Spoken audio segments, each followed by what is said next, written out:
دوسری بات، یہ فتنے کم نہیں ہوں گے بلکہ بہت زیادہ، بے تحاشا، ان گنت، کیونکہ اسی حدیث میں رسول اللہ صلی اللہ علیہ وسلم کا ارشاد گرامی ہے کعرض الحصیر عودا عودا، کہ فتنوں کی یلغار، فتنوں کا حملہ چٹائی کے تنکوں کی مانند ہوگا۔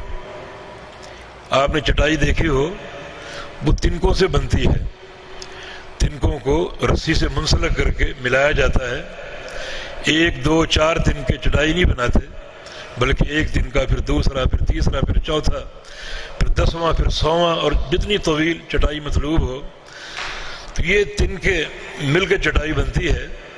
اور پیارے پیغمبر محمد رسول اللہ صلی اللہ علیہ وسلم نے فتنوں کی کثرت کو چٹائی کے تنکوں سے تعبیر فرمایا۔ اور یہ بھی ایک خطرناک حقیقت ہے کہ چٹائی کے تنکے باہم مربوط ہوتے ہیں، ان میں کوئی فاصلہ نہیں ہوتا، ورنہ چٹائی بیکار ہو جائے گی۔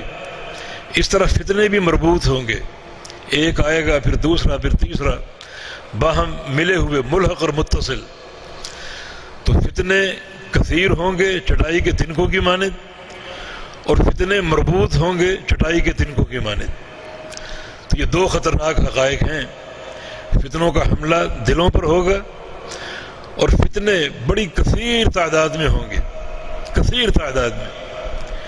نبی علیہ السلام نے ایک حدیث میں فتنوں کی کثرت کو مواقع القطر قرار دیا ہے، بارش کے قطرے۔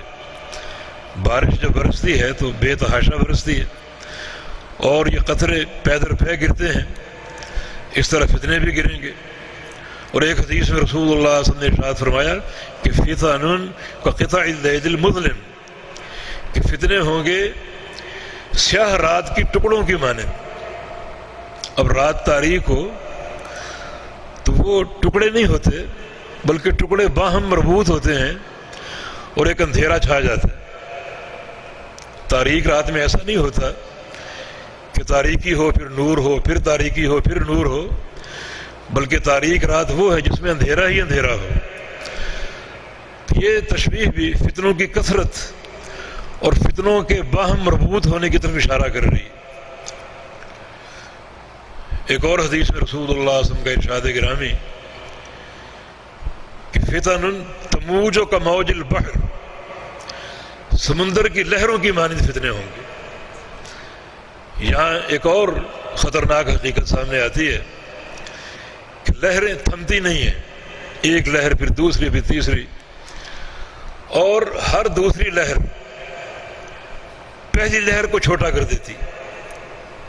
ایک لہر آتی ہے وہ گزر جاتی ہے، دوسری لہر اور دوسری موج اس سے بڑی دکھائی دیتی، اس کے بعد والی اس سے بڑی دکھائی دیتی۔ اسی لیے رسول اللہ صلی اللہ علیہ وسلم کا ارشاد گرامی یرقق بعضها بعضا، کہ فتنے ایسے ہوں گے ہر بعد والا فتنہ پہلے فتنے کو چھوٹا کر دے گا۔ انسان ایک فتنے کو دیکھے گا اور کہے گا ہذہ مہلکتی، یہ فتنہ مجھے نہیں چھوڑے گا، برباد کر دے گا، پھر وہ گزر جاتا ہے، دوسرا اس سے بڑا برآمد ہوتا ہے، تیسرا اس سے بڑا برآمد ہوتا ہے۔ تو یہ حقائق، خطرناک حقائق فتنوں کے تعلق سے